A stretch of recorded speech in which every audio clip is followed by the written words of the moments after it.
En général, ils se sont tous éteints, ces empires. Ils ont tous dégringolé, ils ont tous été décadents.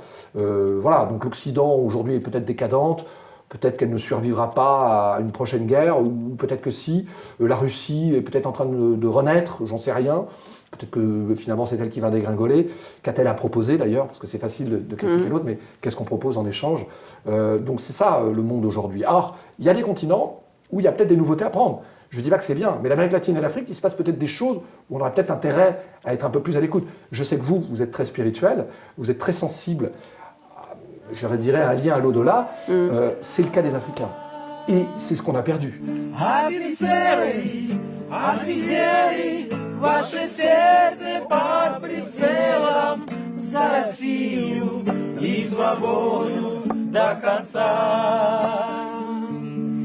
Офицеры, россияне, пусть свобода вас сияет, заставляя в унисон звучать сердца.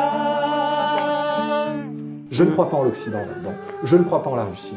Je crois, à un moment ou l'autre, peut-être à un échange, mais je ne sais pas quand est-ce qu'il va venir. Je suis très naïf, mais je préfère l'être d'ailleurs. Je comprends. Mali, vous y êtes vécu avant les Russes, après les Russes Alors moi après, parce que j'ai vécu... Enfin, lesquels? Soviétiques, après les Soviétiques et avant les Russes. Avant les Russes. Non, mais les Russes, là, les Ah Wagner. non, moi j'ai vécu avant Wagner, mais j'y suis retourné.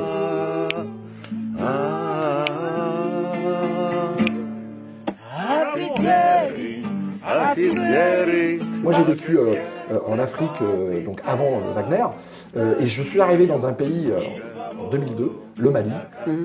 Vraiment, je le dis avec la plus grande sincérité, un des plus beaux pays du monde. Et culturellement, l'un des plus riches.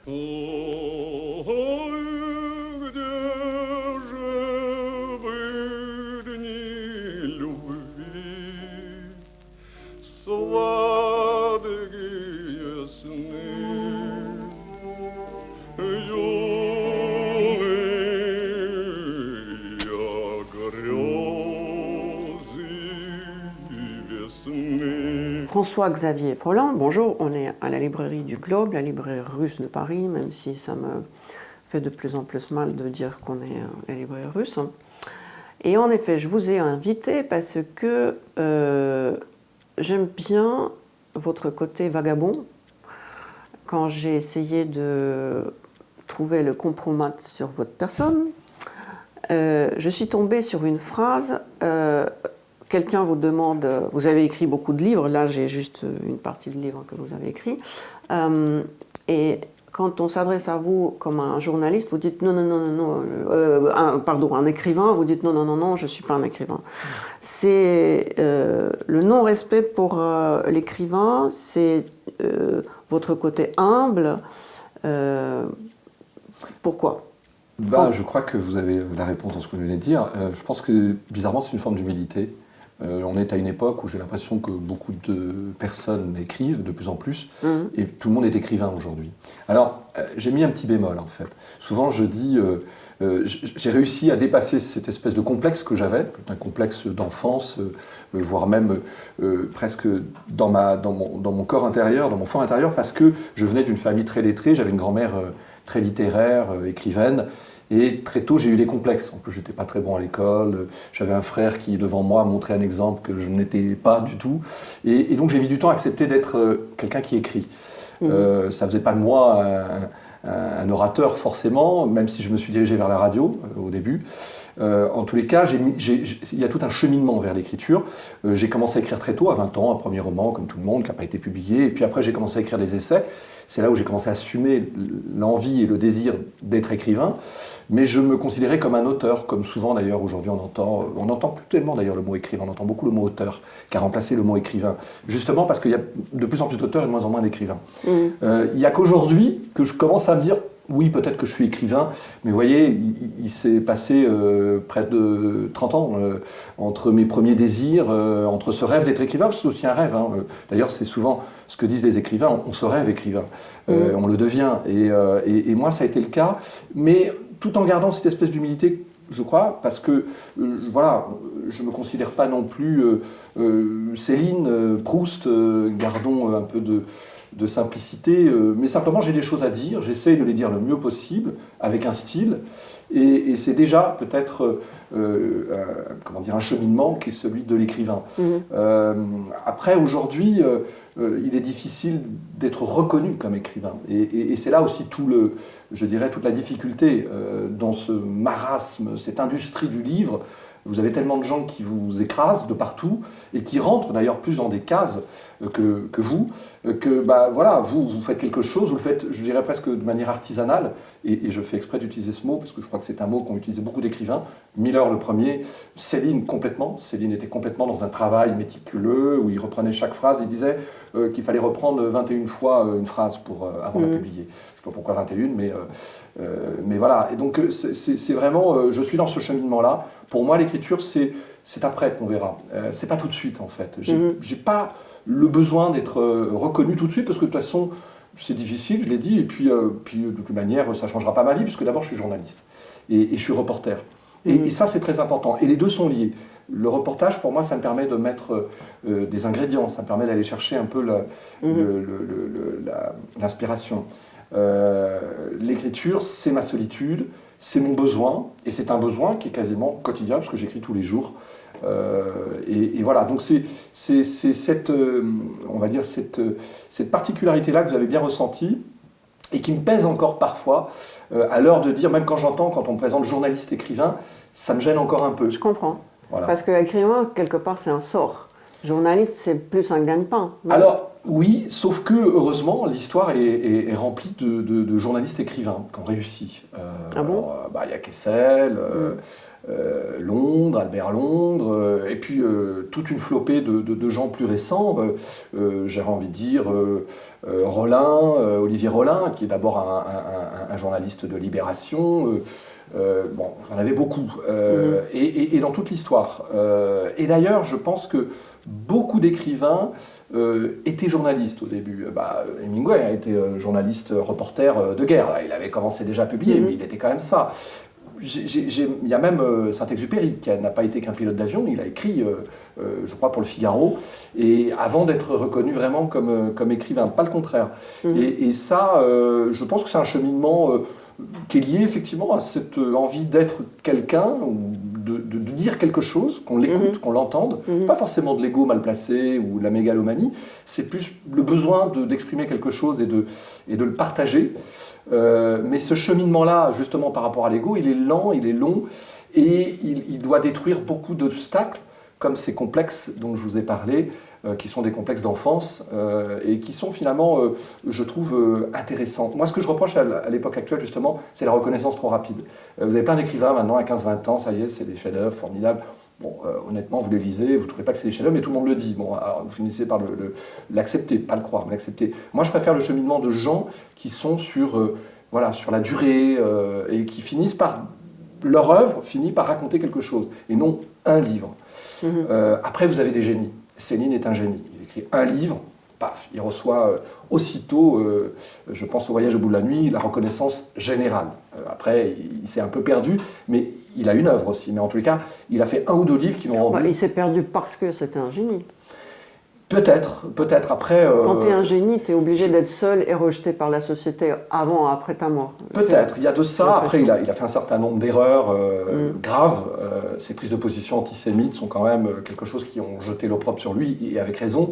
Mais par exemple, Henri Miller, celui dont j'ai écrit le livre, Un rêve parisien, lui, c'est le contraire. Miller, alors lui, je pense qu'il parle justement, alors c'est là où je me sens très millerien, d'un énorme complexe d'enfance. Il est fils de tailleur, dans un milieu, alors lui pour le coup pas très éduqué, il n'y a pas beaucoup de culture à la maison, il ne sait pas trop s'il peut se permettre de passer à l'écriture. Son père lui prédestine une vie de tailleur, il voudrait qu'il reprenne le magasin, a priori il a une vie toute tracée, puis lui il se dit que ça ne lui suffit pas. D'ailleurs il essaye d'avoir un métier normal, normal. Il est, à un moment, il travaille aux ressources humaines à la compagnie du télégraphe aux États-Unis. Il a un petit poste et il s'ennuie mortellement. Le métro, c'est pas son truc. Le métro boulot dodo, comme on dit aujourd'hui, c'est pas du tout son truc avant l'heure. On est dans les années 20. Et il prend le risque de devenir écrivain. Et il le prend tellement qu'il devient même un bohémien. J'aime bien le mot que vous avez utilisé au début pour un petit peu parler de moi. Vagabond, mais c'est pas très éloigné en fait. C'est pas très éloigné parce que moi j'adore la bohème. La bohème dans mon pays d'ailleurs. Je suis bohème. Alors, ça existe encore la bohème dans votre pays? La preuve. Moi j'habite un quartier qui s'appelle Montmartre, qui est rempli de touristes, qui me dégoûte parfois par son excès on va dire de consumérisme, de bêtises en fait, de vulgarité, et sans être trop prétentieux. Mais de l'autre côté, c'est un quartier extraordinaire parce que le soir, tout le monde s'en va. Et c'est là que Montmartre existe, avec ses lampadaires, ces fameux lampadaires qui ont été pris en photo, notamment par Brassailles, le grand ami d'Henri Miller. Henri Miller adorait d'ailleurs se balader. Je l'ai découvert en faisant la biographie, parce qu'au début, je savais qu'il avait aimé Montmartre, comme tout le monde d'ailleurs, mais je ne pensais pas à ce point-là.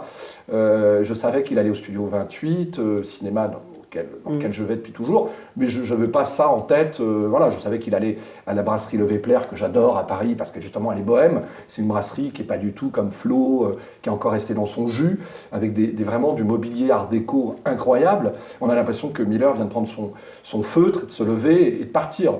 Il manque un peu l'ambiance. Beaucoup d'imagination. De ma part ou de la sienne? De la vôtre.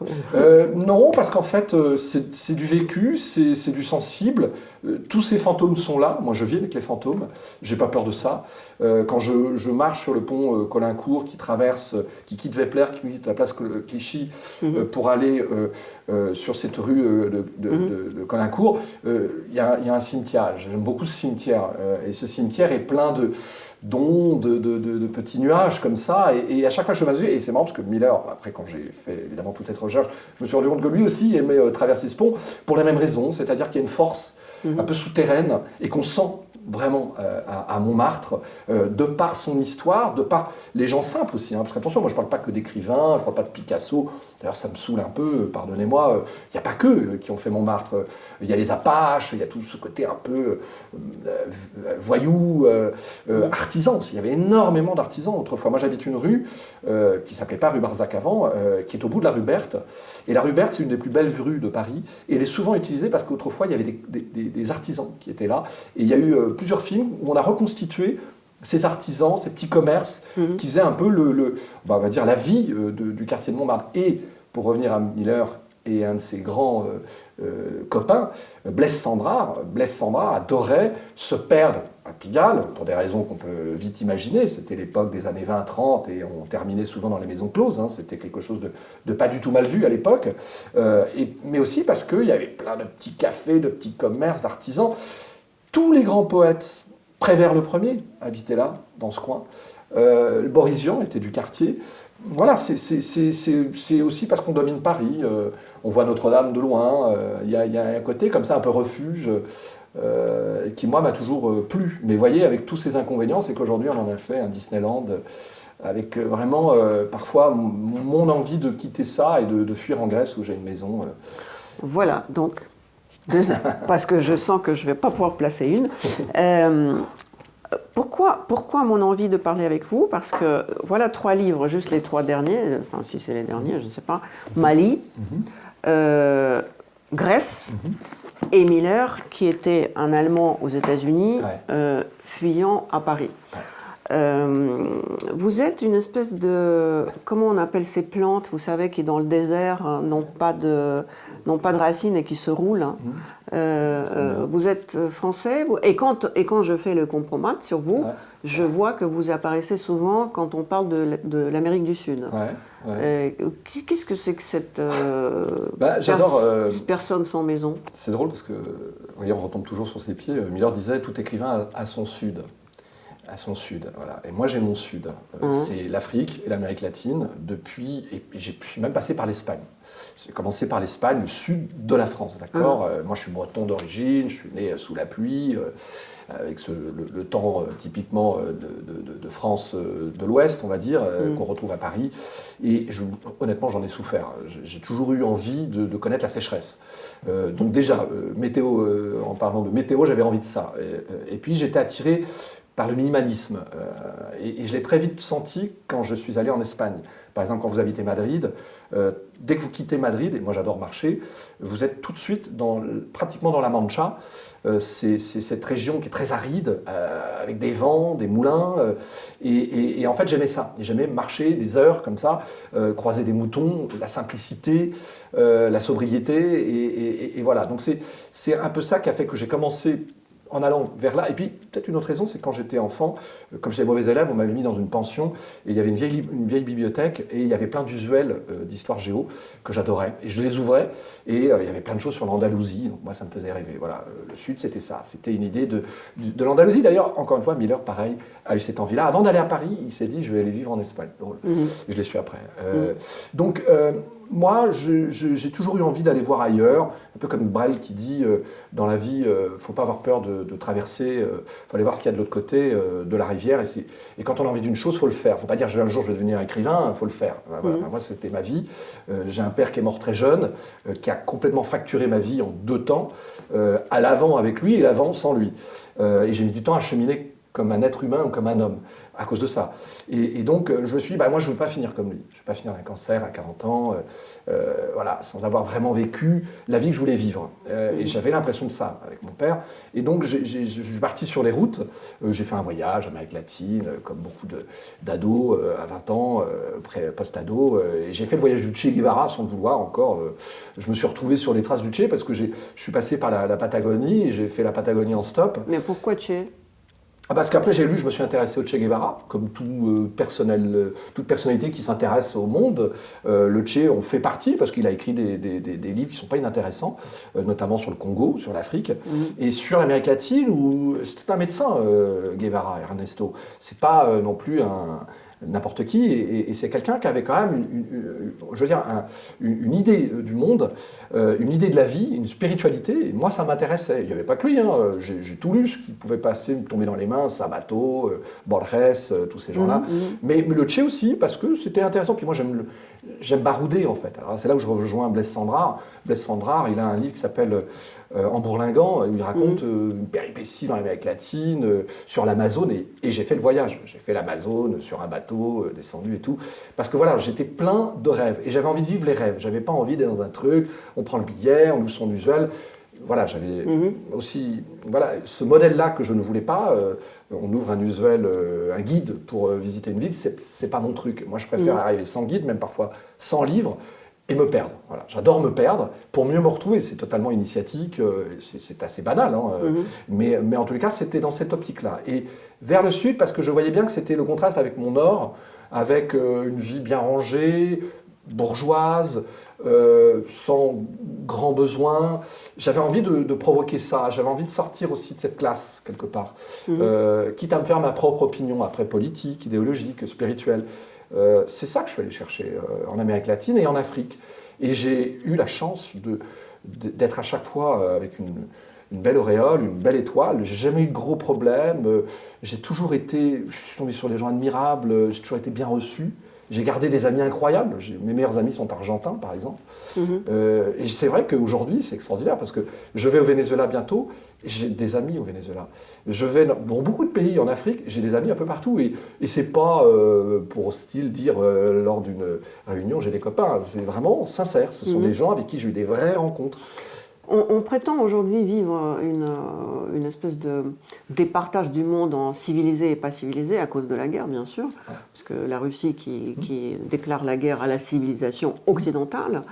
Vous qui connaissez et l'Afrique et l'Amérique du Sud, et l'Europe aussi. Oui, en effet, en tant que vous êtes européen, vous connaissez les deux. Moi, je connais ni l'un ni l'autre. Je veux dire, ni l'Afrique du Sud, ni l'Afrique, même si j'ai quelques soupçons que les Russes ont beaucoup plus de reprochements comme ça à vue d'œil avec les Africains qu'avec les civilisés européens. J'ai l'impression, parce qu'on est aussi naïfs. Bon, bref, on ne fait pas l'émission sur moi.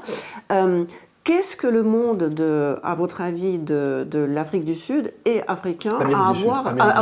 Amérique du Sud et africain, quelle est la relation de ces deux mondes à ce qu'on appelle la civilisation européenne? En quoi c'est différent? Alors déjà, il y a un fait inexorable, c'est la colonisation. Les deux ont été colonisés par les Européens, les deux continents. L'un par les Espagnols et les Portugais, surtout, et puis les autres par les Anglais, les Français, les Hollandais, les Allemands, etc. Donc ça, c'est l'Afrique. Et même par les Russes, j'ai envie de dire. L'Union soviétique, pour moi, c'est une forme de colonisation. Mais bon, on l'oublie trop souvent. D'où aussi, n'oubliez pas de me parler du communisme dans ces pays-là. Alors déjà, pour répondre à votre première question, moi, j'ai toujours vu donc, dans l'Amérique latine un continent en devenir. Souvent, on dit la même chose pour l'Afrique, d'ailleurs. Mais la différence, c'est que je pense que les Latino-Américains ont déjà fait le travail sur leur propre culture, d'acceptation de leur propre culture, depuis longtemps. Depuis longtemps. En tous les cas, depuis 60 ans. C'est aussi ce qui explique à un moment que vous ayez des résurgences dans les pays comme la Bolivie, le Pérou, de la culture inca qui a été mise en avant et qui a eu énormément de travail fait d'acceptation, parce que ces gens avaient été, il faut quand même l'avouer, décimés par une forme de pensée coloniale dans l'histoire, par les Espagnols, avec en plus le christianisme, etc., et se sont reconstitués depuis longtemps. L'Afrique, c'est beaucoup plus récent. L'indépendance, elle est là. Il y a eu un cheminement qui a été complexe et compliqué, dû peut-être, alors il y a plein de raisons, à cette difficulté à se séparer totalement du colon. Donc je parle de l'Angleterre, de la France, tous ces pays, tous ces empires, mais en même temps, aujourd'hui, une vraie volonté de revisiter son histoire et d'en être fier. Bon, ça c'est une chose. Après, moi, pour revenir au système colonial et à tout ce qu'on pense, peut-être qu'on en reparlera, mais moi je fais partie de ceux qui pensent que ça fait partie de l'histoire. C'est-à-dire que depuis l'aube des temps, il y a eu des colonisations, et il y a eu on va dire des pays qui se sont imposés sur les autres par la guerre. L'Empire ottoman, turc, allait jusqu'au Maghreb. On oublie trop souvent, mais ça n'a pas été que joli. Ça n'a pas été que des belles villas avec plein de choses lumineuses. On parle souvent aussi de Samarcande. J'entendais l'autre jour une émission, il y a une très belle exposition à Paris. Alors j'entendais se pâmer la conservatrice sur l'art à l'époque Samarcande, etc. Il y a quand même eu quelques sanguinaires et tout n'a pas été qu'apothéose. Gengis Khan, Tamerlan, etc. C'était pas que des gens formidables. Pourtant, on n'en retient que le bon. Ça, c'est quelque chose qui m'exaspère avec la colonisation française, c'est qu'on n'en retient que le mauvais. Or, la France, moi je le dis souvent et je l'écris dans mes bouquins, la France, c'est aussi les Lumières. D'accord ? Et c'est là où je rejoins peut-être même les Lumières, donc ça veut dire 18e siècle, Révolution.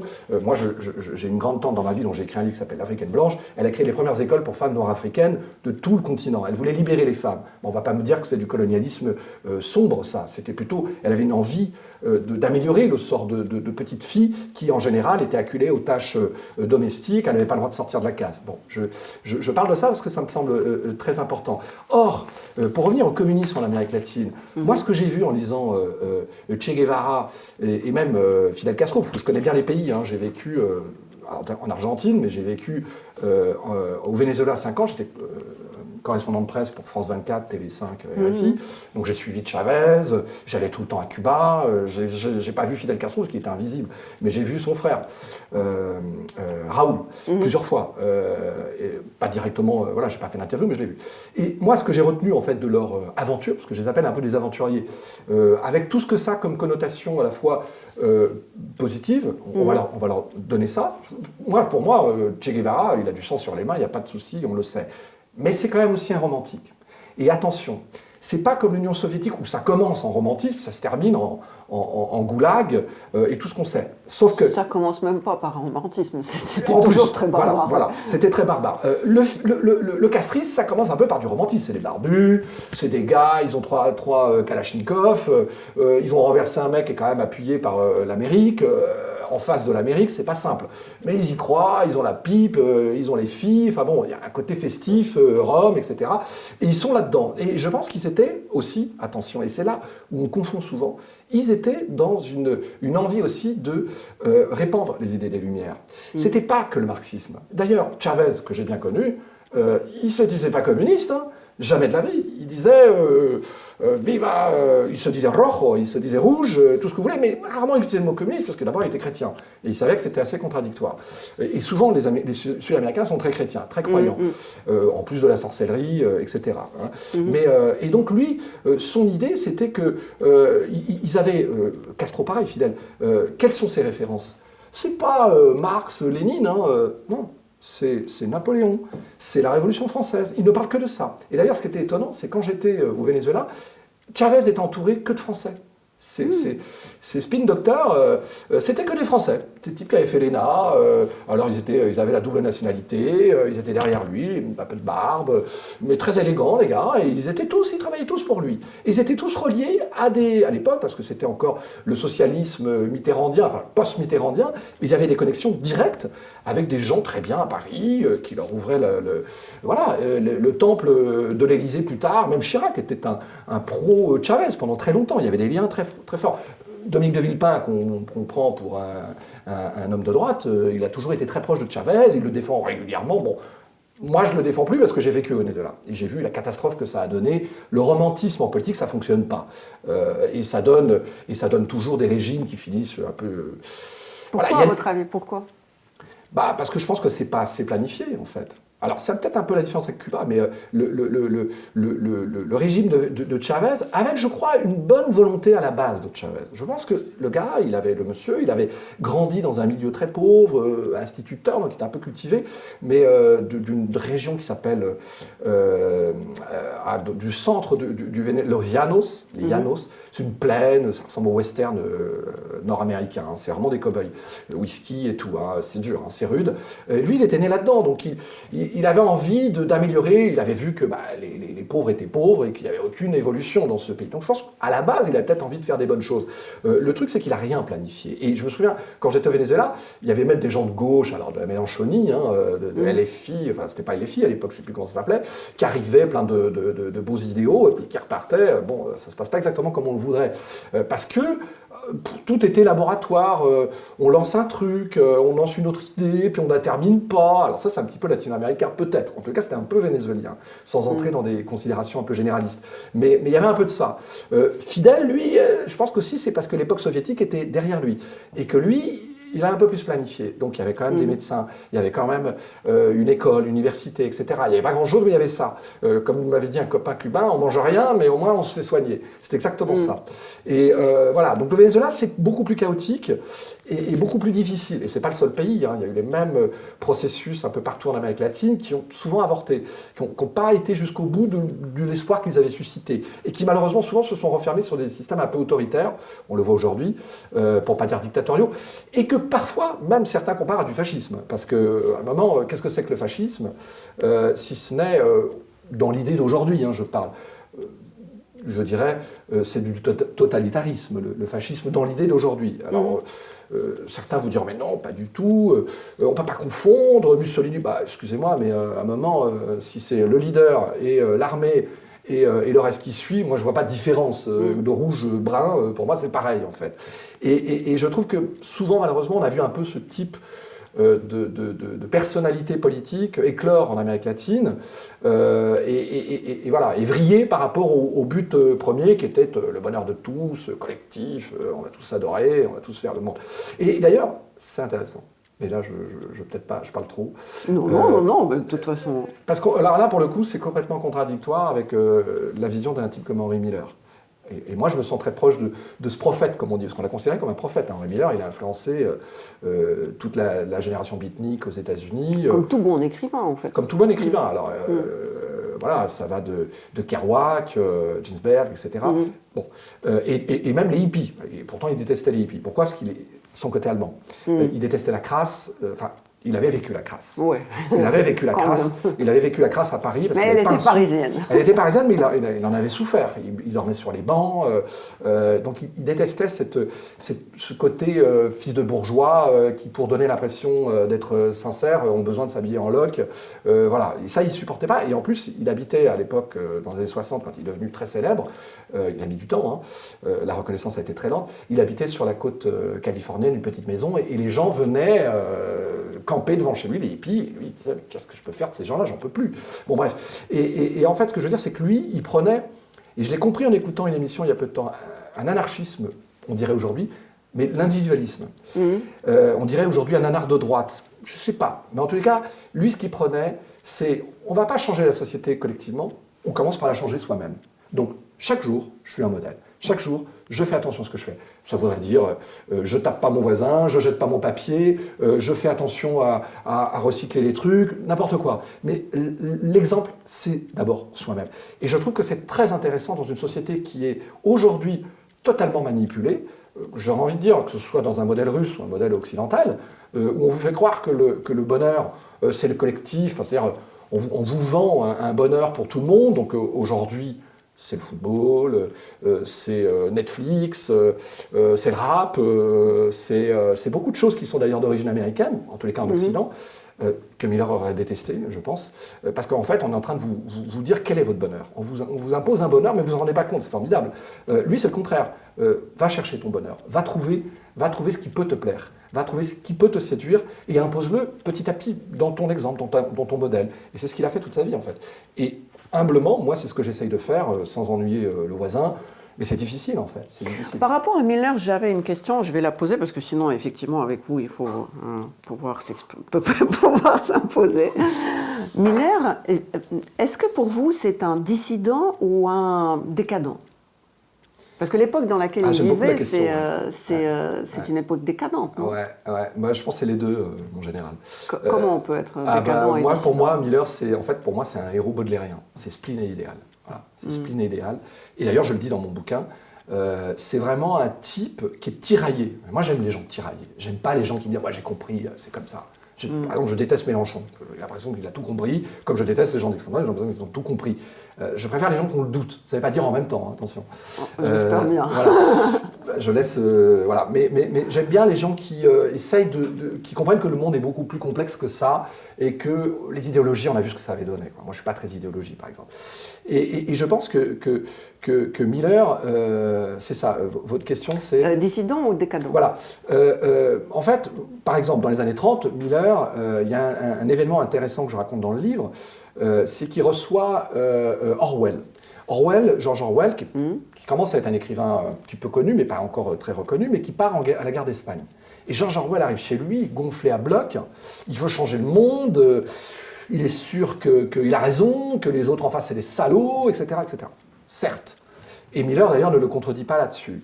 Sauf qu'il a l'impression, et c'est là où on le jugera, et l'histoire a jugé Miller, c'est là où il lui dit, mais écoute, c'est très bien, mais moi je ne crois pas tellement à tes idéologies, j'ai l'impression que de toutes les manières, le gauche ou de droite, elles ont tous leurs défauts, toutes leurs qualités, à partir du moment où elles deviennent des extrêmes, et que finalement, on rejoint ce que je disais tout à l'heure sur l'individualisme. Et il s'engueule. Parce que là, tu dis, moi je pars, moi je vais défendre les républicains, les communistes, je pars au combat. Et lui, Miller, qu'est-ce qu'il fait? Ce qui est d'ailleurs pas un bel acte de courage. En 1939, il part en Grèce. En 1939, au début, quasiment, on entend les bottes allemandes pas loin. On est en juillet 1939. En septembre, il y aura l'attaque de Pologne, puis la déclaration de guerre française à l'Allemagne. Lui, il part en Grèce et il passe 5 mois avec son copain Lawrence Durrell, qui est un écrivain anglais qu'il aime beaucoup, qui est beaucoup plus jeune que lui. Et il passe 4-5 mois à se dorer la pilule, c'est le cas de le dire, en Grèce, donc à partir de juillet jusqu'à janvier, alors que le monde sombre déjà dans la guerre. Ça en dit long. Ça en dit long sur le personnage. Et après, qu'est-ce qu'il fait? Il va aux États-Unis, parce qu'on lui ordonne de partir, et il va en Californie. Et il va suivre la guerre depuis la Californie, ce qui est un peu l'opposé de l'Europe. Alors comme il a 50 ans, il ne va pas faire la guerre. Ce que je veux dire, c'est que c'est un pacifiste. C'est un pacifiste avec tous les défauts que ça a. C'est-à-dire, on va lui reprocher, mais oui, mais donc il ne s'est pas engagé, mais donc ça veut dire que qui dit pacifiste dit collabo. Non, on peut considérer que c'est une troisième voie et que... C'est ce qu'on reprochait à Nabokov aussi. Bah voilà, exactement. Il continuait de la chasse aux papillons pendant que... C'est ça, c'est ça. Et ce qu'on a reproché à Giono, ce qu'on a reproché un peu à Sandrard, à tous ces gens-là, ce ne sont pas des gens qui sont tellement engagés, qui avaient du mal à... Peut-être qu'ils avaient raté quelque chose, les autres avaient sans doute raison. Mais en tous les cas, ce que je sais, c'est que ce monde qui est né après la Seconde Guerre mondiale ne plaisait pas non plus à Miller. Voilà, ce capitalisme, je dirais, flamboyant, qui s'est imposé partout, avec un ultralibéralisme à la fin, avec un modèle, un seul modèle imposé, et c'est ça le bonheur, ça ne faisait pas de lui un communiste non plus. Il détestait les communistes, c'est son côté peut-être allemand, j'en sais rien, quoique Rosa Luxembourg, elle était allemande, mais je veux dire, en tout cas... oui, voilà. Les Allemands, ils ont... Voilà, mais en tous les cas, il n'était pas non plus tiré par le communisme, loin de là, il n'était pas tiré par les idéologies. Donc, pour revenir à d'ici là, alors après, effectivement, sa vie personnelle, elle est pleine de décadence dans les années 30, on le sait, puis même il a épousé une dame qui travaillait dans un dancing, June, sa grande muse, voilà, donc on sait très bien qu'il est attiré par le côté un peu obscur, mais c'était aussi parce qu'il avait son côté écrivain et qu'il voulait peut-être prendre là des idées aussi, attiré par être attiré par l'obscur, c'est, je crois, le choix qu'ont fait beaucoup d'écrivains dans leur vie aussi, ou qui se sont perdus, pour revenir à quelque chose de plus on va dire, de plus lumineux. C'est exactement ce qu'a fait Miller. Il a commencé par une vie, je ne dirais pas que c'est son adolescence, c'est Paris, les années 30, les maisons closes, les gens de rien, la simplicité, voire même la pauvreté, la misère, il l'a bien connu, pour terminer... à Palisade, à Los Angeles, pas comme un pacha, parce que c'est pas non plus un grand bourgeois, mais dans le confort. Donc voilà, il y a des contradictions. Ce qui m'intéresse quand j'essaie à travers votre livre, à travers ce que je connais sur Miller, d'essayer de comprendre, peut-être que vous allez m'aider à comprendre, ce Paris que décrit Miller, dans lequel il vivait, il était bien sûr décadent, avec beaucoup d'élégance et de douceur, mais en même temps, il y avait ces deux femmes, Anaïs et June, qui étaient... Enfin, aujourd'hui, ça serait des égéries aujourd'hui. Oui, parce que elles le sont, elles le deviennent féministes. Oui, elles le deviennent. Voilà, Anaïs Nin est totalement à la mode, Miller plus du tout. Exactement. Typiquement. Et cette époque de Miller, avec ces femmes qui représentent tout ce qu'on aimerait aujourd'hui, les Femen et compagnie. Simplement, je trouve que les féministes aujourd'hui, c'est plutôt des mecs en bottes, tandis que Anaïs Nin et June, c'est le éternel féminin, et qui a beaucoup plus servi, à mon sens, la cause féminine. Bref, c'est pas ça la question. La question, c'est que ces époques de décadence ont été finies par l'arrivée du fascisme. Et la Russie accuse le monde occidental de la décadence et lui impose un fascisme. C'est vrai, Est-ce que vous ne voyez pas une espèce de point commun? Pourquoi est-il, à votre avis? Parce que c'est... Quand je me suis plongée à cause de vous dans le monde de Miller, je me suis dit, mais c'est aujourd'hui. C'est aujourd'hui. Ça ressemble. Avec à la grande différence près, c'est que vous avez dit tout à l'heure une chose intéressante, c'est qu'il y a eu une guerre avant. Il y a eu 14-18. Nous, on n'a pas eu de grande guerre depuis 60 ans. La guerre froide, c'était quand même, à mon sens, si vous voulez... C'était pas une guerre. C'était pas une... Voilà. Bon, en tous les cas, oui, et on n'est pas les premiers à faire la comparaison. Il y a énormément d'intellectuels, de politiques qui vous disent, étrangement, il y a beaucoup de choses, beaucoup de points communs. Il y a des tiraillements forts, comme on les a vécus dans les années 20-30, dans cette époque actuelle. Après, moi, je pense que... Je vois le parallèle que vous faites entre la Russie ou Poutine, cette volonté finalement de mettre un peu d'ordre, de conservatisme, les mœurs trop libres, trop libérées des Européens, etc. Je pense que oui, là vous avez raison, et je pense que, comparaison gardée, Hitler était un peu dans ce délire-là, si je puis dire. Peut-être malheureusement que tout n'était pas faux, c'est-à-dire que... on dit toujours, lui, c'est un religieux, il est traditionnaliste, etc. Mais s'il vit sa foi normalement, avec une espèce de... Why not? Il a le droit de penser ce qu'il veut sur le bonheur, en fait. Le problème aujourd'hui, c'est qu'on vous impose, on critique le fascisme, il y a... par une autre forme de fascisme qui est « nous, on a raison ». Moi, je trouve ça délirant, quoi. Je veux dire, tous les jours dans les médias, le wokisme dont vous avez parlé tout à l'heure, c'est « nous, on a raison ». C'est sur France Inter, sur tous les médias mainstream, c'est que ça. Si vous ne pensez pas comme ça, vous êtes dangereux, vous êtes même fasciste. Alors, considérez, moi, quand j'entends ça, je me dis « mais c'est vous les fascistes, vous êtes graves ». Vous êtes grave de faire autant de haine dans cette vision, finalement, très, en plus, très simpliste, du bien et du bon et du mauvais. Voilà. Donc je crains malheureusement que vous ayez raison, que peut-être Hitler n'aurait pas existé si... Voilà, il y avait eu d'autres choix faits à une époque, je ne vais pas refaire l'histoire. Peut-être que Poutine ne serait pas aussi conquérant et dangereux aujourd'hui si, effectivement, il y avait eu un petit peu plus de débat et moins d'intolérance. On est dans une période où je trouve que les gens s'imposent, on voit à travers les médias, à travers surtout les réseaux sociaux, c'est des joutes permanentes, moi je dis que, moi j'ai raison, Twitter est le pire exemple, Facebook l'a été un moment, ça s'est calmé, mais Twitter est le pire exemple aujourd'hui. Et on voit bien que tout ça est très stérile et tout ça finalement nous amène peut-être à une troisième guerre mondiale, ce qui est évidemment entre vous et moi, ce qu'on n'espère pas. Mais on y est, parce que là, j'ai du mal à croire qu'on arrive et c'est terrifiant, parce qu'on sait très bien que maintenant, les moyens que nous avons, et c'est la grande différence avec les années 30, ce qui explique peut-être cette insouciance qu'il y avait dans les années 30, parce qu'on n'avait pas encore goûté à cette seconde guerre mondiale, dans sa massivité, dans sa destruction, etc. Maintenant, on sait tout ça. Et en plus, on a l'arme nucléaire. Donc, on sait très bien que le choix d'après, la case d'après, c'est quoi? C'est la fin du monde, c'est l'apocalypse. Donc, on est là. Et ça explique beaucoup les peurs aussi de l'Occident vis-à-vis de cette guerre Ukraine-Russie. On n'ose pas trop rentrer dedans, on donne des armes et on dit peut-être que... Mais voilà, il y a une vraie crainte d'une escalade qui nous dépasse. Et je pense qu'il y a une différence importante. C'est que je pense que Miller ne savait pas que ça allait aller si loin. Et d'ailleurs, il prenait Hitler pour un pantin. Il l'imitait souvent. Et il faisait rire tous ses amis. Parce qu'il trouvait que c'était un pantin. Un peu comme le dictateur du cinéaste drôle des années 20, Charlie Chaplin. Voilà, c'est ça. Miller, il voyait Hitler comme un dictateur de Charlie Chaplin. Il jouait avec le monde comme ça, pas vraiment à prendre au sérieux. Malheureusement, on prend trop souvent dans les masses médias françaises Poutine pour un clown et tout ce qui se passe en Russie, c'est devenu une grosse anecdote parce que tout ce qu'ils font, c'est vrai que c'est ridicule. Seulement, voilà, ça peut terminer en catastrophe. Je vais essayer de poser une question simplement, mais bon, je ne sais pas poser des questions simples. J'aime bien. On dit donc qu'il y a le monde occidental, voire le monde civilisé, le monde archaïque qui est le monde russe. Les Africains, on ne peut pas dire que c'est la civilisation occidentale. Non, heureusement.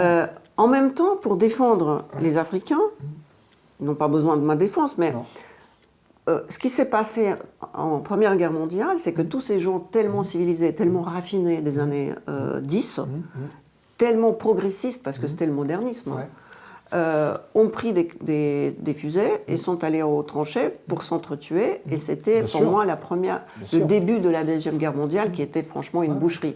C'est-à-dire que la culture et les civilisations ne veut pas spécialement dire l'absence de la barbarie. Les exemples les plus flagrants, après je ne connais pas l'Afrique, mais quand les gens civilisés qui adorent Beethoven et Bach font des cheminées pour brûler les gens, comment peuvent-ils prétendre avoir une civilisation? Qu'est-ce qui fait, à votre avis, si on parlait en même temps de l'Afrique, qu'est-ce qui fait que la personne bascule dans la barbarie la plus simple du monde? Bon, déjà, sans être...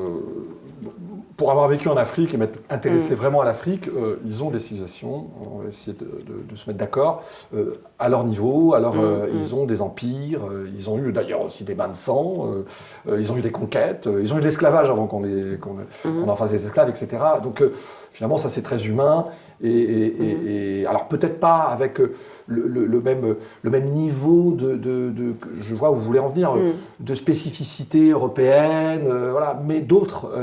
c'est très étonnant, vous voyez, quand on va au Mali, pays où j'ai vécu, il y a des instruments, il y en a beaucoup, très différents. On connaît la kora, c'est la plus connue, mais c'est des instruments avec une subtilité pourtant fait avec peu de choses, soi-disant, très sobrement, mais une subtilité. Et il ne faut pas dénigrer ça, parce que finalement, qu'est-ce que c'est aussi la civilisation? C'est rendre des sons, rendre des objets avec ce qu'on a, mais ce n'est pas forcément la recherche, une autre recherche que celle-ci. C'est-à-dire que la perfection, on peut l'avoir avec très peu de choses. Voilà. Donc, petite parenthèse. Après, moi, j'ai l'impression que l'Occident, en fait...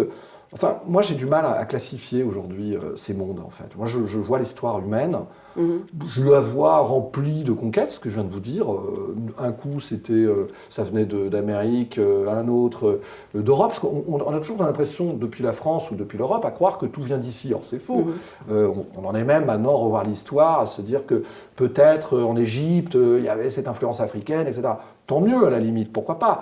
Même si parfois, on en fait des caisses, si je puis dire. On en rajoute un peu. Ah oui, d'accord, on va nous faire croire bientôt que l'Égypte, c'était que les Africains. Or, c'est faux, on le sait très bien. Il y a eu des vraies recherches, etc. Mais bon, ça, c'est besoin aussi d'être reconnu. Et ça, en Afrique, on peut le comprendre. On tombe dans un excès qui est que, voilà, si on les écoute, aujourd'hui, en gros, le monde serait grâce à eux. C'est le premier homme. Bon, j'y crois pas du tout, en fait. Et ça, je pense que c'est une énorme escroquerie intellectuelle. Mais bon, ça rassure et ça fait du bien. Alors, surtout nous, en France, on adore faire ça pour donner des signaux positifs. Mais c'est d'une hypocrisie totale. Donc, moi, je pense que l'histoire humaine, elle est jonchée de cadavres.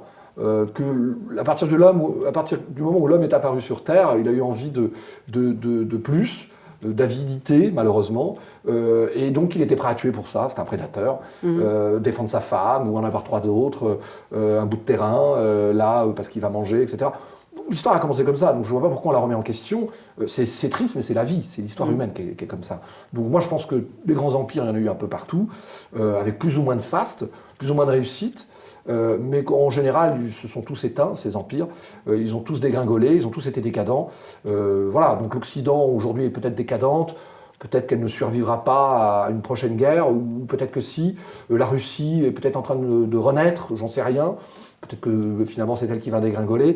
Qu'a-t-elle à proposer d'ailleurs? Parce que c'est facile de critiquer l'autre, mais qu'est-ce qu'on propose en échange? Donc c'est ça le monde aujourd'hui. Alors, il y a des continents où il y a peut-être des nouveautés à prendre. Je ne dis pas que c'est bien, mais l'Amérique latine et l'Afrique, il se passe peut-être des choses où on aurait peut-être intérêt à être un peu plus à l'écoute. Je sais que vous êtes très spirituel, vous êtes très sensible, je dirais un lien à l'au-delà. C'est le cas des Africains. Et c'est ce qu'on a perdu, évidemment. En Europe, on a tout jeté par la fenêtre, avec la Révolution d'ailleurs. On a brûlé nos églises. Alors vous avez été encore pire en Russie. Mais je veux dire, oui, mais vous avez conservé quand même le chamanisme caché, etc. Et je sais qu'il y avait encore des gens qui allaient prier, etc. Nous, on a tout jeté par la fenêtre en décidant que ça y est, c'est formidable, on décidait de nous-mêmes, l'homme libre. Résultat des courses, on est complètement paumé, on a peur de tout. Si on n'a pas de sécurité sociale, on ne sait pas où on va. Si on perd notre petite retraite, c'est la fin du monde. Enfin, ouvrez les yeux, regardez la gueule du monde. Je veux dire, vous êtes une bande de petits privilégiés, c'est très extrémiste de dire ça, mais alors c'est sûr qu'on a peut-être un modèle à défendre, ça je le pense, mais restons un peu simples et humbles et regardons le monde comme il est. Je veux dire, bon, ça ne veut pas dire que c'est bien, mais alors, on a peut-être raison d'eux. Mais c'est pas ça non plus qui fait le bonheur. C'est pas parce que vous avez une retraite que vous êtes heureux. C'est pas parce que vous avez un petit salaire que vous savez de vous quelqu'un d'heureux. C'est d'ailleurs ce que prouve Henry Miller du début à la fin. Lui, il a été pauvre, jusqu'à 70 ans. Seulement à la fin, il a un petit pouvoir, un petit truc, parce qu'il commence à toucher des droits d'auteur. Mais pendant très longtemps, il était censuré dans son pays. Il vivait comme un pauvre misérable en France, etc. Donc voilà, moi ce que je pense, c'est que le monde renaîtra de ses cendres, pour reprendre une phrase de Blaise Cendrars, et que voilà, on est dans cette espèce de moment incroyable, volcanique, qui fait très peur, qui est terrifiant. On est tous tout nus face à ça. Qu'est-ce qui va advenir? Qu'on arrête de nous faire croire qu'on a la solution. Je ne crois pas en l'Occident là-dedans. Je ne crois pas en la Russie. Je crois, à un moment ou l'autre, peut-être à un échange, mais je ne sais pas quand est-ce qu'il va venir. Je suis très naïf, mais je préfère l'être d'ailleurs. Je comprends. Mali, vous y êtes vécu avant les Russes, après les Russes Alors moi après, parce que j'ai vécu... Enfin, lesquels? Soviétiques, après les Soviétiques et avant les Russes. Russes. Non, mais les Russes, là, les Wagner. Non, moi j'ai vécu avant Wagner, mais j'y suis retourné. Juste que je voulais vous dire, juste une chose, petite parenthèse. Voilà, les Africains ont peut-être à nous apporter une spiritualité, ce lien aux ancêtres qu'on a perdu. Voilà, ce lien aux esprits On a très peur, les fantômes, ah là là, horrible. Voilà, moi je pense que tout ça n'est pas il ne faut pas en rire, quoi. Tout ça existe, il y a des gens qui y croient, ça ne fait pas de vous des complotistes, ça ne fait pas de vous des zinzins, c'est juste qu'il faut peut-être mettre un petit peu d'humilité sur l'humain et notre capacité à... Voilà. Moi, je ne crois pas à la science surtout. Ça ne fait pas de moi quelqu'un qui ne se vaccine pas, je me suis vacciné, bon, avec quand même quelques doutes. Mais je crois pas, je pense... J'étais fils de médecin, comme j'ai dit au début. Donc moi, j'ai vu mon père mourir d'un cancer, donc je dis, bon, bah ok, c'était le premier concerné, et bim, il en est mort, et il s'est soigné au dernier moment. Donc voilà, pour moi, c'est ça l'Occident. On est tout le temps là en train de nous faire peur, nous dire, et quelque part, on nous maîtrise aussi comme ça, on nous massifie. Tout ça pourquoi ? Pour avoir une vie ennuyeuse, pour prendre le métro le matin en se disant je vais avoir ma retraite à la fin et je vais vivre le bonheur à 70 ans, 65 ans, 64 ans demain. Non, le bonheur c'est maintenant, ça c'est une chose. Donc pour revenir, oui, moi j'ai vécu en Afrique donc avant Wagner et je suis arrivé dans un pays en 2002, le Mali, vraiment je le dis avec la plus grande sincérité, un des plus beaux pays du monde. Et culturellement l'un des plus riches. Non. Mais je le dis. C'est-à-dire que quand vous arrivez au Mali en 2002, d'abord, il n'y a pas cette considération colonialiste qu'il y a aujourd'hui. Il n'y avait pas tous ces idéologues qui en profitaient pour les monter contre les Français, on va dire. Donc les gens vous regardaient et vous disaient oh, « super ». Bon, on me disait « toubab », ça veut dire blanc, blanc, blanc. Pas de truc méchant. C'était plutôt une curiosité. C'était un pays très noir. Ils avaient plein de ruines et de preuves culturelles d'empire. Vous allez au pays d'Ogon, vous allez au nord, c'est les Touaregs. Alors, il ne faut pas dire nord Touareg, parce que là, on vous dit « Ah non, c'est un mélange. » Bon, bref, c'était quand même plus les Touaregs. Vous allez au pays Mandingue, le fameux pays de Salif Keïta, que je connais bien, que je respecte beaucoup, grand chanteur, mais aussi énorme griot, enfin quelqu'un qui transmet quelque chose. C'est ça la musique malienne. C'est pas que « Ah, c'est beau la kora ». Non. Derrière, il y a toute une philosophie. Donc moi, je me suis pris une fessée. Comme lorsque je suis allé en Amérique latine. Je me suis dit « Ah bah ouais, en fait, c'est pas que les cathédrales. » C'est pas que ça, il y a aussi ça. Et ça me transperce en fait, parce que j'avais ça en moi. Parce que moi je suis breton et je crois à la divination, je crois un peu aux druides dont on m'a totalement purgé. Et moi j'aime ça en fait. Et quand je vais en Bretagne, forêt de Brocéliande, je cherche un peu ça. Ça me fait un peu peur, parce que je suis tellement français que j'en ai très peur, mais en même temps je le cherche un peu. Et c'est ça le voyage, c'est ça. Et le Mali c'était ça, c'est une découverte d'un pays d'abord lumineux comme l'est la Grèce. C'est ça qui vous fait aller dans un endroit aussi, c'est cette lumière quasi divine, cette beauté des paysages minimalistes, du jaune, du rouge. Si j'avais été peintre, j'en aurais fait un chef-d'œuvre. J'essaye d'être écrivain, j'essaie d'en faire quelque chose. Mais en tout cas, c'était ça. Et il n'y avait pas ce sentiment anti-français qui a été, pour moi, monté par les médias français. J'aime bien le placer parce que c'est une réalité, puisque j'étais journaliste de RFI, de TV5 Monde, de France 24. J'ai vu ce que disaient les autres à Paris, ce que moi je pensais quand je revenais du Mali, et comment cette pensée totalement autodestructrice, parce que les Français s'aiment pas, on le sait, les Français pensent qu'ils sont les pires du monde, comme a dit Sylvain Tesson, ils pensent qu'ils vivent dans un enfer, alors qu'en fait ils vivent dans un paradis. Bon, c'est pas tout à fait le cas, mais pas loin. Donc les Français sont persuadés de vivre dans le pire pays du monde, d'être les plus racistes, d'être les plus salauds, de la collaboration, tout. Ils ont tous les... Mais arrêtez, ouvrez les yeux, bande d'ignards et bande d'aveugles. Regardez le monde. D'abord, vous l'avez un peu façonné, c'est bien. Je dis pas qu'on a tout fait bien, mais les idées des Lumières, quand je disais qu'elles étaient chez Castro et Chavez, c'est pas forcément mal. Je veux dire, vous n'avez pas à avoir honte de tout ce que vous avez fait. Arrêtez d'avoir honte. Et les Africains, les Maliens m'ont jamais dit ça le français. J'ai jamais entendu ça de ma vie. Je l'entendrai maintenant. Je le sais parce que des idiots ont profité de cette propagande islamiste, djihadiste, qui s'est imposée. Pourquoi ? Parce que nous, on est tellement dans le questionnement, on est tellement en train de remettre tout en question qu'on avait honte d'être français. Donc quand vous avez honte d'être français, que vous le dites tous les matins à la radio, les Africains, ils vous écoutent parce qu'ils écoutent RFI, ils n'écoutent pas... et ils se disent, bah oui, les Français, c'est des salauds, ils repoussent les migrants, alors qu'on est quand même l'un des pays avec le plus grand taux d'accueil du monde. Actuellement, dans les 50 dernières années, j'en suis même sûr. Ah oui, quelle bande de salauds. Oui, quand vous faites finir par le répéter, les gens finissent par l'accepter. Et donc, ils vous repoussent. Ils vous disent, bah oui, vous êtes des salauds. Voilà, commencez par vous aimer. C'est un peu, on dit toujours, avant d'aimer quelqu'un, il faut s'aimer soi-même. C'est exactement ça. Et avant de se faire aimer, il faut peut-être s'aimer. C'est exactement le même problème. Et les Français le vivent de manière cruelle. Parce que se faire chasser d'une région de cette manière, avec des pierres, alors que, je le crois sincèrement, j'ai vécu les soubresauts de la guerre au Mali du début à la fin. J'étais avec les colonnes du Tchad en 2013 quand ils ont ouvert l'opération Serval à Gao. Donc on ne me raconte pas de film, j'y étais. Après je peux me trompé, mais je sais qu'en tous les cas, ces gens nous aimaient, nous aiment encore et nous aimeront demain, mais qu'une propagande est passée par là, notamment due à ces médias français, qui invitent tous les 4 matins des spécialistes, néo-spécialistes, qui crachent sur la France en permanence, sur son armée, sur ce qu'elle a été, sur que moi je suis lié à une dame qui a créé des écoles pour femmes noires africaines et qui voulait l'éducation pour les femmes. Ben, j'en ai pas honte, je n'ai pas honte de ça. Je ne dis pas que la colonisation c'est super, l'esclavage c'est une horreur. Les gens qui maltraitaient les autres ou qui avaient un sentiment de supériorité, c'était des imbéciles déjà. Mais je veux dire, il y a des gens bien à tout niveau. On rejoint encore cet individualisme dont je vous parlais. Il y a des gens de bonne volonté. Moi, je crois aux gens de bonne volonté, mais il n'y en a pas beaucoup en fait, honnêtement, parce qu'il y en a tellement qui sont persuadés d'avoir raison qu'il n'y en a pas beaucoup. Je vous dis ça et je doute de ce que je dis. Je ne suis pas là en train de vous dire j'ai la bonne parole. Mais voilà, donc ce que j'ai connu en Afrique, c'est ça. Cette décadence, cette propagande anti-française qui a été exploitée par les médias français, je sais, pour les raisons que je vous ai données, cette incapacité à s'aimer. Puis c'est plus facile en France de critiquer son pays, où on sait que de toute manière on ne sera pas poursuivi, ça ne mange pas de pain, que de critiquer la Russie. Oh, ils sont moins courageux pour critiquer la Russie sur l'Afrique. Oh, il y en a bien un qui va vous faire un petit documentaire pour la gloriole. Mais ils sont moins critiques. Et ils vont le faire, mais vraiment en se protégeant bien de leur groupe, etc.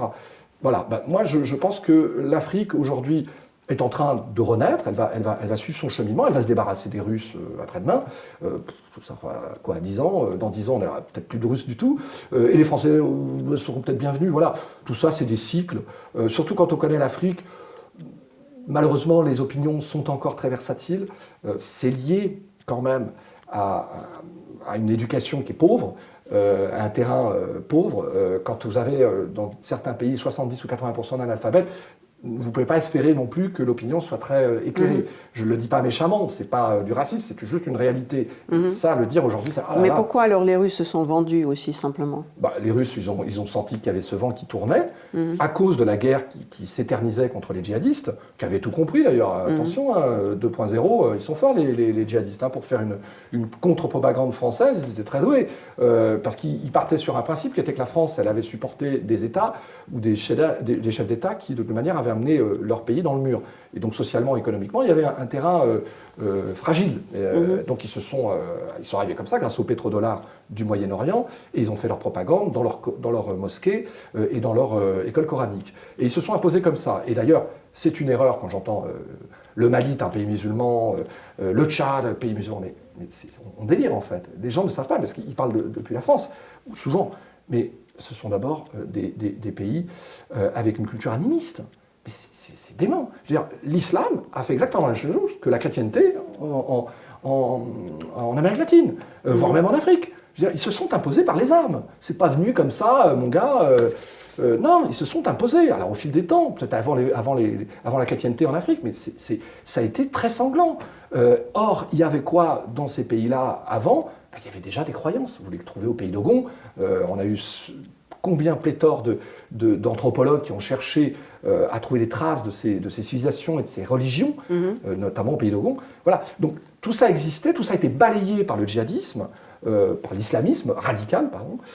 Et la France, avec ses idées des Lumières, elle a été balayée par ça, parce qu'évidemment, on ne veut pas de l'égalité homme-femme dans des pays où, excusez-moi, mais c'est l'islam radical qui s'impose. C'est ça la réalité. On veut, la petite dame, elle va aller dans sa cuisine, elle ne va pas nous embêter, et c'est une réalité. Et la France, elle s'est trouvée de plus en plus isolée avec l'Europe, parce qu'en fait, il y avait un doute sur cet exemple, sur ce modèle des Lumières qui s'est introduit. Et tout ça a été balayé après aussi par cette propagande russe qui a été finalement... Mais c'est ça qui est étonnant, parce que les Russes qui maintenant sont assis sur leur orthodoxie, comment ça fonctionne cela dit, beaucoup de militants orthodoxes, si j'ose dire, ces popes en uniforme de KGB, parfois, et leurs idéologues surtout, disent que les orthodoxes sont plus proches à l'islam que au catholicisme. Alors, je suis d'accord, parce qu'en fait, je repensais à ça. Je vis en Grèce une partie de l'année, et j'adore ce pays pour les raisons, la lumière et tout, les gens aussi, évidemment. Et je suis intéressé par l'orthodoxie, parce que voilà, je vis dans un petit village, j'entends ce que j'aurais envie d'appeler le médecine, chanter. La vraie orthodoxie, il faut quand même dire, c'est pas l'orthodoxie russe qui aujourd'hui est militaire. Je ne connais pas assez bien la Russie. En tout cas, cette orthodoxie que je vis, y a le pape qui chante, et il chante 3 heures de suite, mais parfois j'ai l'impression d'entendre de médecine. Et en plus, ce qui est marrant, c'est que le clocher de l'église orthodoxe, c'est un clocher. Oui. c'est pas deux. Oui. Ça fait toute la différence. Et de loin, j'ai l'impression parfois de voir des mosquées, en fait. Et il ne faut jamais oublier que la Grèce a été envahie par l'Empire ottoman durant 4 ou 5 siècles. D'accord? Donc ça a évidemment créé des liens, aussi des heurts. Mais, je crois que les Russes partagent avec les Africains ce lien dont j'ai parlé tout à l'heure, à l'absolu, au spiritisme, une forme de... J'aime pas le mot sorcellerie, c'est vraiment Ils sont restés encore des terriens. Voilà, ils sont restés des terriens, c'est tout à fait juste, c'est ça. C'est le côté homme de la terre, le temps de regarder, le temps de voir le temps passer, et ce lien très fort. Bon. Donc ça, c'est un lien qui les unit. Je crois qu'il y a aussi, comme vous l'avez dit, dans ces pays musulmans, maintenant, aux 3/4, une fois de plus, le Tchad, il y a 40% de chrétiens, on l'oublie, hein, on dit Tchad, pays musulman, non, 60% de musulmans, 40% de chrétiens, écrasés par les musulmans, ça c'est vrai, parce que les églises brûlent, c'est comme au Nigeria, hein, voilà. Mais ça, il ne faut pas le dire, bah si, c'est une réalité, je n'aimerais pas être chrétien dans ces pays-là, je peux vous le dire, ils se font tout petits. Donc il y a ce lien peut-être dans la spiritualité, à la fois chamanique ou animiste dans l'un ou dans l'autre, et en même temps cette orthodoxie, vous comparez un petit peu, vous jamais oublier que l'orthodoxie vient de ce schisme entre l'Occident et l'Orient, l'Église d'Orient, l'Église d'Occident, et que évidemment l'orthodoxe a quand même des influences orientales, ou alors je suis complètement à côté de la plaque, mais donc on sait très bien qu'il y a toute cette influence, peut-être même, je ne sais pas, au-delà, musulmane, qui a parfois peut-être dans certaines choses de l'orthodoxie. Je ne dis pas que c'est... Mais peut-être, en tout cas, oriental, c'est clair et net. Donc tout ça, ça fait peut-être des points communs de compréhension. Peut-être aussi que les Russes, comparés aux Occidentaux, Européens, Français, avaient laissé dans certains pays le souvenir d'un bonheur inaccompli. Par exemple, je parle du Mali. Le premier président, Modibo Keïta, était pro-soviétique. Or, il est mort de manière assez horrible, plus ou moins assassiné. Il a été renversé par un coup d'État, etc. Il y a beaucoup de Maliens qui sont restés avec ce rêve-là, du rêve inaccompli. Qu'est-ce que ça aurait été si Modibo Keïta, lui, le pro-russe, pro-soviétique, avait pu? Donc, ils ont profité de la brèche pour se remettre dedans, les Russes. Hein. Poutine a profité. Et moi, je me souviens d'avoir interviewé les premiers chefs de la diplomatie russe, grand conseiller de Poutine, dont j'ai oublié le nom, mais qui était un penseur sur l'Afrique, sur la Russie en Afrique. Et ils partaient de là. Ils savaient très bien tout ça. Ils savaient très bien que la France, ils auraient toujours cette espèce d'image d'ancien empire colonial, et que si on voulait, on pouvait tirer dessus pour que ça devienne tout noir.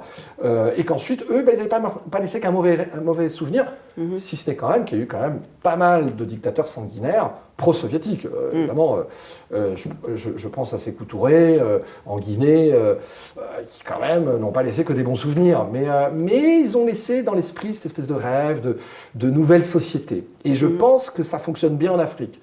Comme ça pourrait fonctionner au Congo, souvenez-vous que le Che Guevara est allé faire la guerre dans cette région. Et ils le craignent d'ailleurs, les autorités, qu'il y ait un retour aussi des Russes dans le coin, parce qu'ils sont très puissants, ils sont très, très présents, les Russes. Ils essayent en tous les cas. Donc je pense que les Russes ont finalement profité de la faiblesse de l'Occident, de l'Europe, de la France en particulier, de ce désamour français. Vous n'avez pas besoin de faire le travail, parce qu'il était déjà fait. Dire ce que je vous ai dit tout à l'heure, à force de dire qu'on est des nuls, partez alors.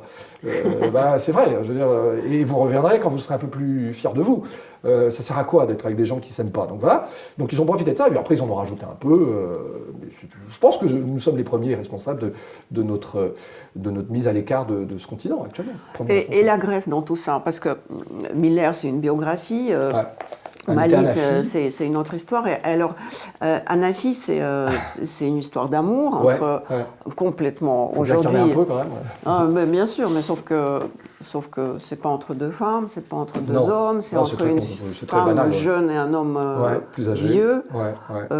D'ailleurs, comme Anaïs disait qu'elle avait besoin d'un homme plus vieux. Il est un peu minorien le livre, le roman.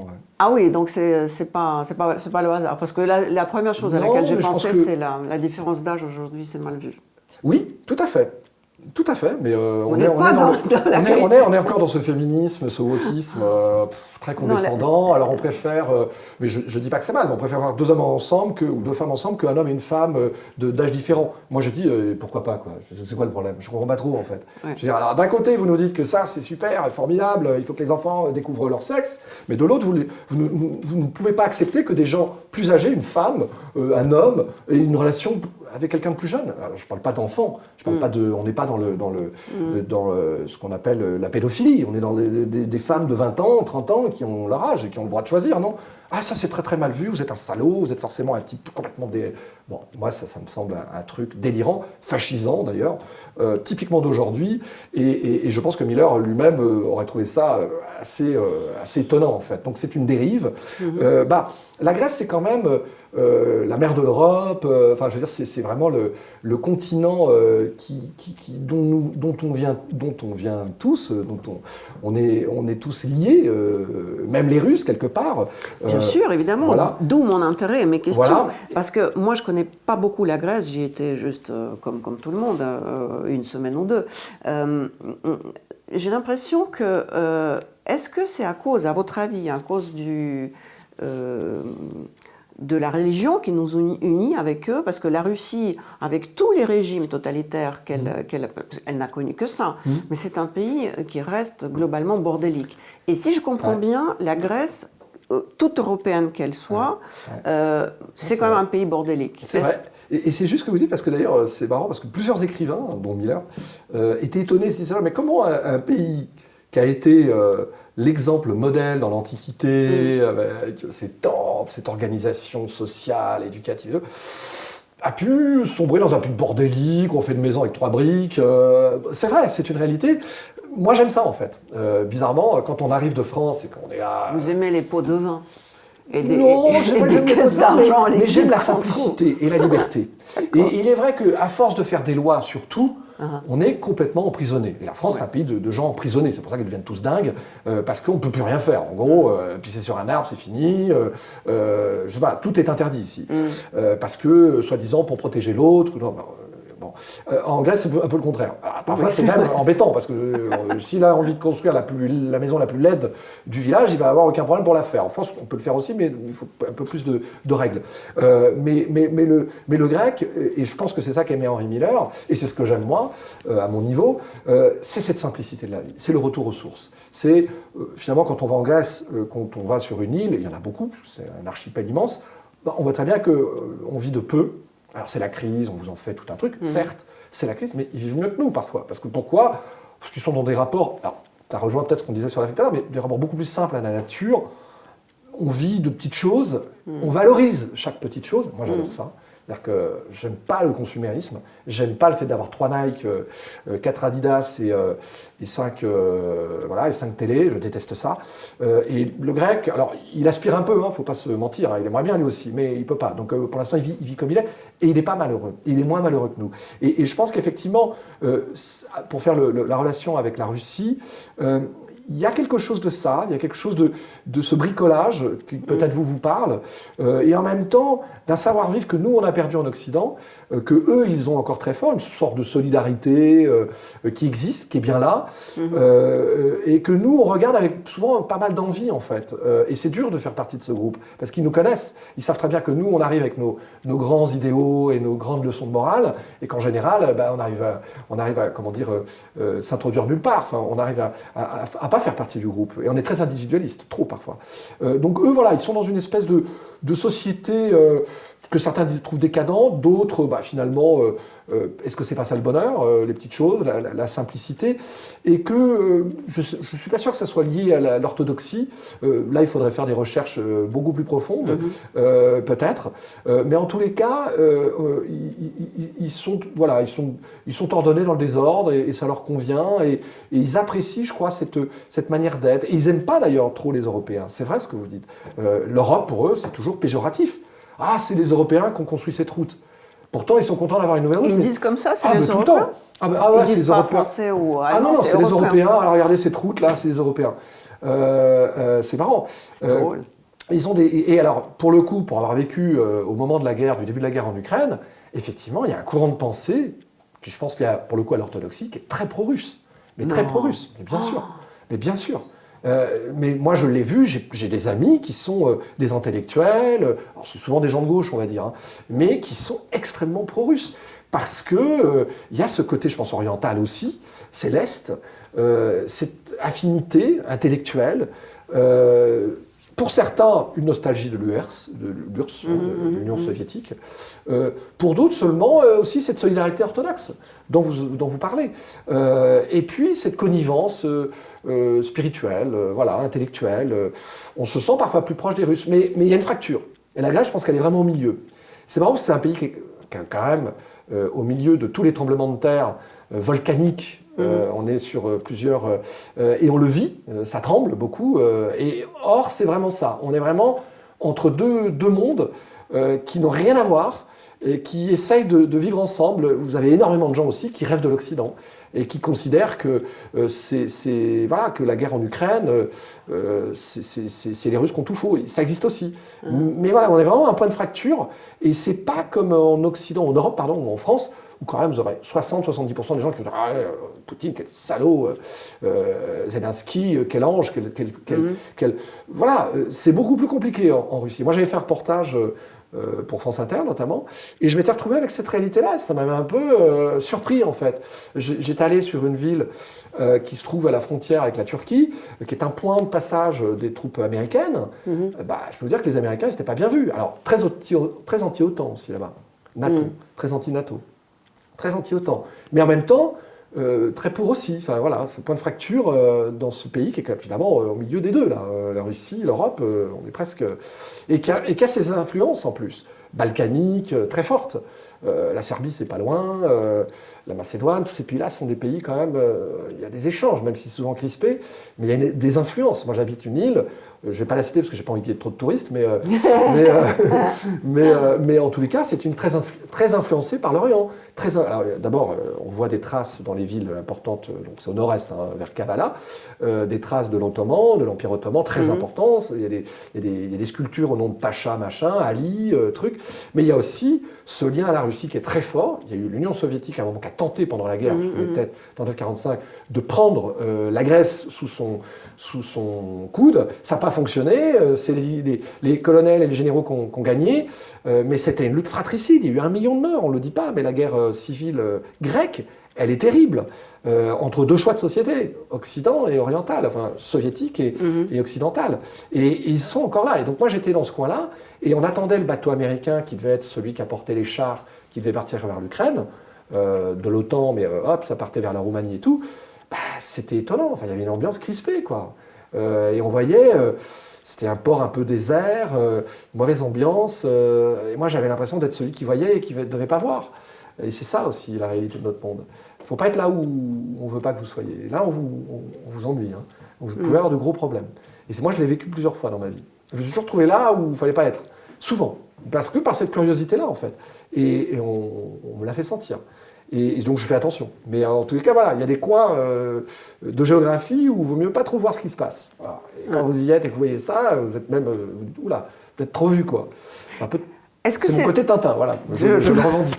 Est-ce que c'est le hasard que la biographie, vous choisissez un Américain d'origine allemande à Paris, un livre plus documentaire, c'est le Mali, et puis le livre d'amour en Grèce. Est-ce que ça aurait pu être... par exemple, le livre d'amour au Mali? Oui, ça aurait pu. D'ailleurs, dans mon livre malien, il y a une histoire d'amour aussi, d'ailleurs. Mais pour le coup, alors, le livre sur le Mali au-delà du djihad, paru chez Anamosa, c'est un livre où je raconte comment le pays a sombré dans ce qui est son chaos aujourd'hui. Avec mes yeux, mon regard, attention, hein, j'ai pas raison, hein, mais c'est ce que j'ai vécu. On a besoin aujourd'hui des regards comme ça, parce qu'il y a tellement de spécialistes que vous dites. Alors il est très terrain, alors parfois j'entends des trucs, ouais, il vient d'où lui? Bah oui, parce que comme je suis pas... Voilà, mais il est très terrain, ça fait depuis 2002 que j'y vais, régulièrement j'y ai vécu et tout, donc bon, voilà, après on dira ce qu'on voudra. Mais il y a une histoire d'amour, parce que j'ai vécu une histoire d'amour terrible là-bas, avec une Française d'ailleurs.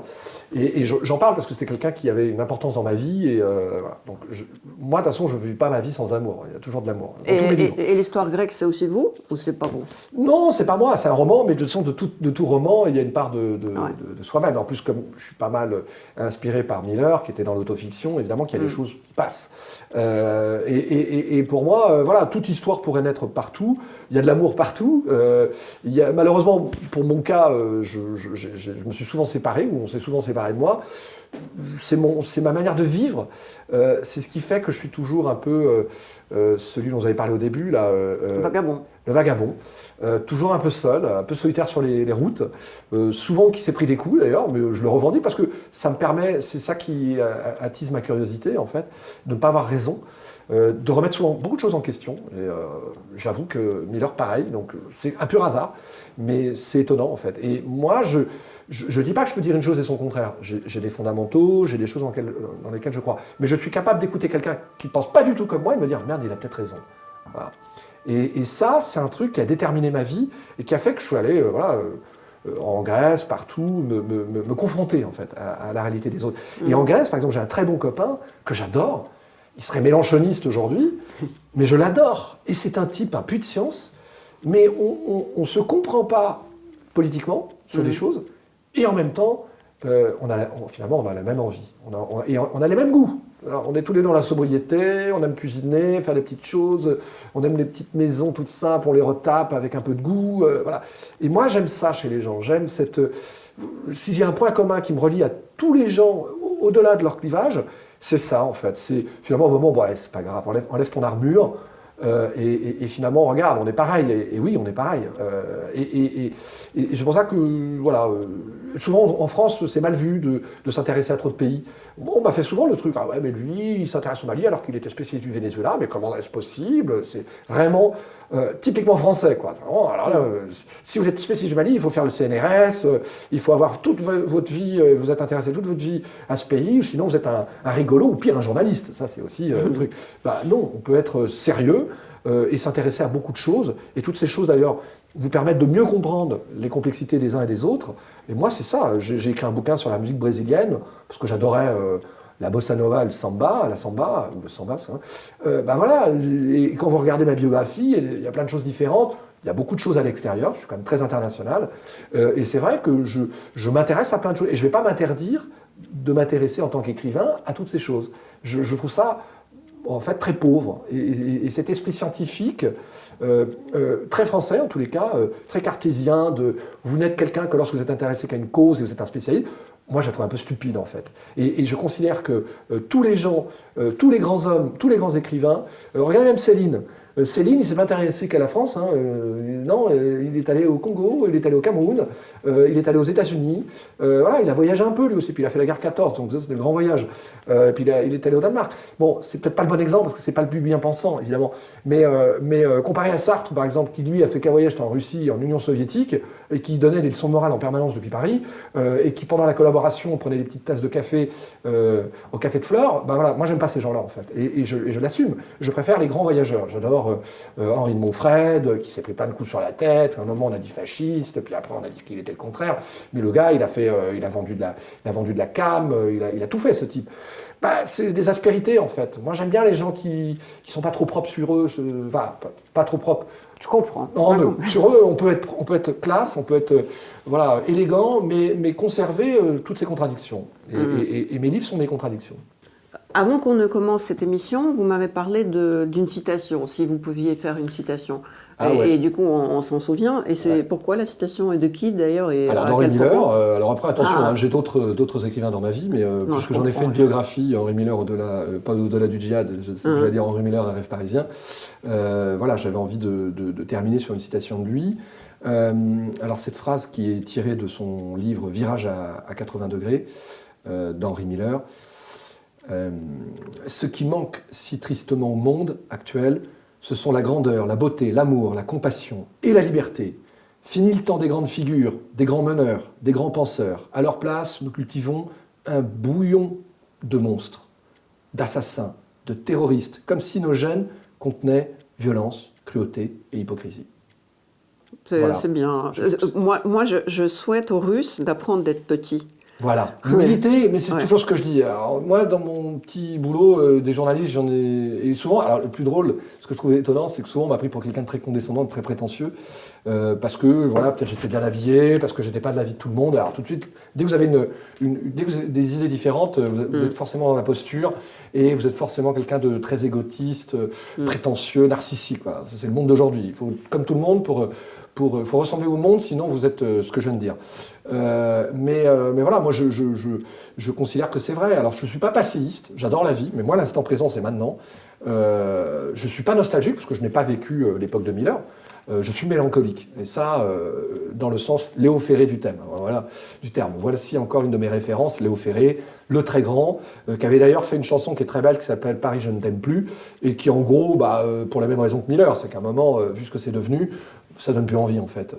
Voilà. Mais après, j'aime quand même Paris, j'y habite une partie de l'année, et j'y suis lié. Mais je trouve que c'est une citation qui est extrêmement d'actualité.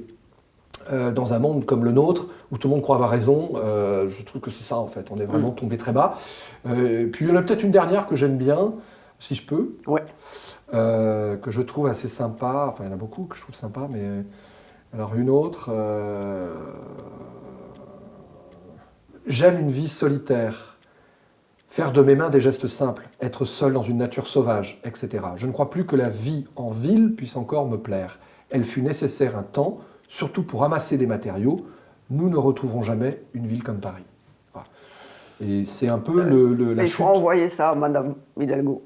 Peut-être, même si finalement elle n'est que le résultat de tous ceux qui ont fait de cette ville ce qu'elle est aujourd'hui. Il y avait une chanson dans les années 80 que j'aimais beaucoup, d'un groupe français, de Daniel Darc, qui s'appelait Paris. Et Daniel Darc, c'est extraordinaire, c'est vraiment un groupe punk des années 80. Et il disait, à Paris, il n'y a rien à faire, juste marcher dans les rues, marcher, attendre qu'il fasse un peu plus beau, qu'il fasse un peu plus chaud. Mes parents, ils sont au Liban, il fait trop chaud là-bas. Enfin voilà, il y avait déjà, et Paris n'est plus qu'une vieille poubelle, il disait dans cette chanson. Paris n'est plus qu'une vieille poubelle. Très belle chanson d'un grand anarchiste montmartrois, il était de Montmartre, Daniel Darc, et il est enterré au fameux cimetière de Montmartre dont je parlais tout à l'heure. Et il fait partie de ceux à qui je pense de temps en temps, dans ces personnages comme ça qu'on marqué. J'aime bien qu'on termine sur les anarchistes. Ça ne m'étonne pas. Merci en tous les cas. Merci. Merci beaucoup.